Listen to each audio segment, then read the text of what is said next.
Hello दोस्तों, step towards stock market YouTube channel पे आप सभी का स्वागत है। तो दोस्तों, आज के इस वीडियो में हम मल्टीपल शेयर की लेटेस्ट अपडेट और लेटेस्ट न्यूज़ के बारे में बात करने वाले हैं। तो चलो वीडियो स्टार्ट करते हैं। तो सबसे पहले बात करेंगे इंडस टावर्स लिमिटेड के बारे में।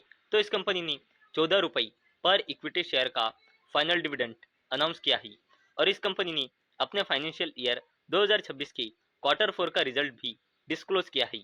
अगर हमने कंसोलिडेटेड नंबर देखे तो कंपनी की sales year on year basis पे बढ़कर और क्वार्टर ऑन क्वार्टर बेसिस पे मार्जिनली कम होकर 8,101 करोड़ रुपए आई है और जो इस कंपनी का नेट प्रॉफिट है वो ईयर ऑन ईयर बेसिस और quarter on quarter basis both case में मार्जिनली बढ़कर 1793 करोड़ रुपए आई है और इसी शानदार अपडेट के चलते इंडस टावर्स लिमिटेड ये कंपनी फोकस में आ चुकी है। अब बात करते हैं एनसीसी लिमिटेड के बारे में।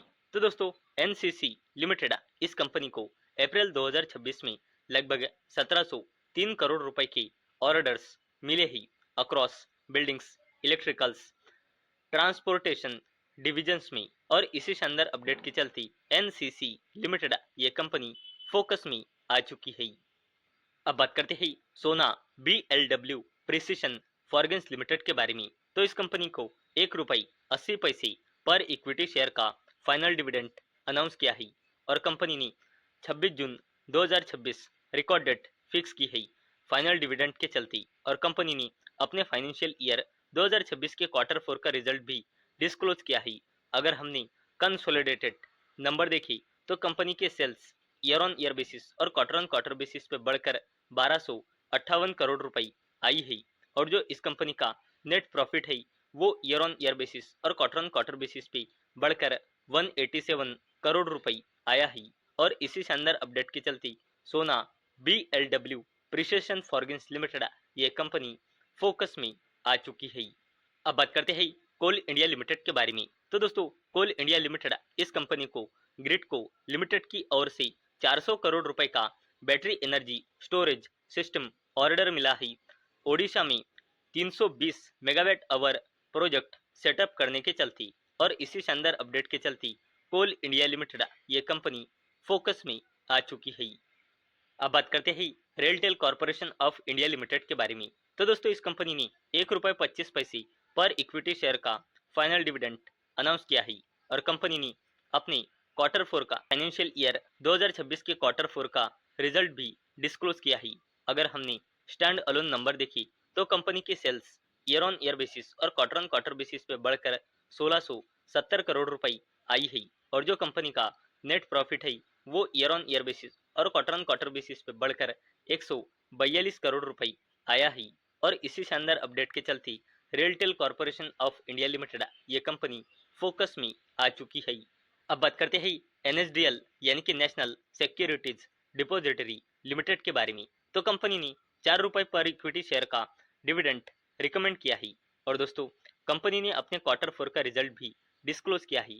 अगर हमने कंसोलिडेटेड नंबर देखी तो कंपनी के sales year on year basis और क्वार्टर ऑन क्वार्टर बेसिस पे बढ़कर 458 करोड़ रुपए आई है और जो इस कंपनी का नेट प्रॉफिट है वो ईयर ऑन ईयर बेसिस पे बढ़कर और क्वार्टर ऑन क्वार्टर बेसिस पे सेम आकर 90 करोड़ रुपए आया है और इसी शानदार अपडेट के चलते NSDL ये कंपनी फोकस में आ चुकी है।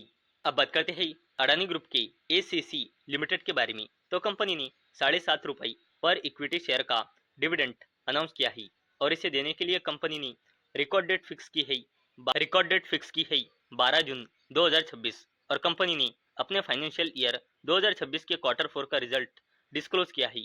अगर हमने कंसोलिडेटेड नंबर देखी तो कंपनी के sales year on year basis और क्वार्टर ऑन क्वार्टर बेसिस पे बढ़कर 7,146 करोड़ रुपए आई है और जो इस कंपनी का नेट प्रॉफिट है वो ईयर ऑन ईयर बेसिस और क्वार्टर ऑन क्वार्टर बेसिस पे घटकर 238 करोड़ रुपए आया है और इसी शानदार अपडेट के चलते अडानी ग्रुप की कंपनी ACC लिमिटेड ये कंपनी फोकस में आ चुकी है। बात करते हैं मैजगॉन डॉक शिपबिल्डर्स लिमिटेड के बारे में।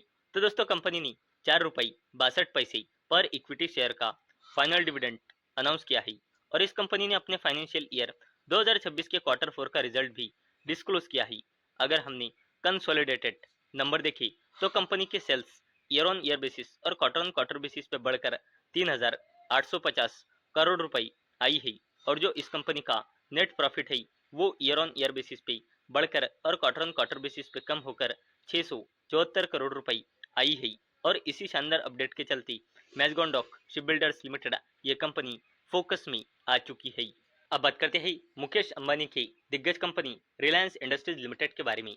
तो दोस्तों रिलायंस इंडस्ट्रीज लिमिटेड की सब्सिडरी कंपनी रिलायंस रिटेल ने एक्वायर किया है प्रियंका चोपड़ा जोनस की global hair care brand Anomaly को। और दोस्तों इससे रिलायंस रिटेल का ब्यूटी और पर्सनल केयर में जो अपना बिजनेस है वो कंपनी का और भी ज्यादा बढ़ चुका है।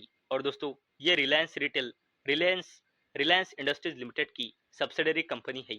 और इसी शानदार अपडेट के चलते रिलायंस इंडस्ट्रीज लिमिटेड ये कंपनी फोकस में आ चुकी है। अब बात करते हैं टाटा ग्रुप के एक और दिग्गज company Tata power company limited के बारे में। तो दोस्तों टाटा पावर कंपनी लिमिटेड की आर्म यानी कि सब्सिडरी कंपनी 10 गीगावाट कैपेसिटी के इंगोट और वेफर मैन्युफैक्चरिंग कैपेसिटी के चलते 6,500 करोड़ रुपए का बड़ा इन्वेस्टमेंट करने वाली है। और दोस्तों ये जो 10 गीगावाट कैपेसिटी है ये 2 फेज मैनर्स में बनाई जाएंगी। और दोस्तों इसी शानदार अपडेट के चलते टाटा ग्रुप की टाटा पावर कंपनी लिमिटेड ये कंपनी फोकस में आ चुकी है। तो दोस्तों मुझे उम्मीद है आपको ये वीडियो पसंद आई होंगी। तो दोस्तों अगर आपको वीडियो पसंद आई होंगी तो इस वीडियो को लाइक करें और चैनल को सब्सक्राइब करें। और दोस्तों मैंने ये वीडियो सिर्फ और सिर्फ एजुकेशन और इन्फॉर्मेशन पर्पस के लिए बनाई है। मेरी ओर से कोई भी रिकमेंडेशन नहीं है कि आप इन स्टॉक्स को बाय करें, सेल करें या फिर होल्ड करें। तो चलो मिलते हैं कल शाम 6 बजे। तब तक के लिए टाटा बाय बाय।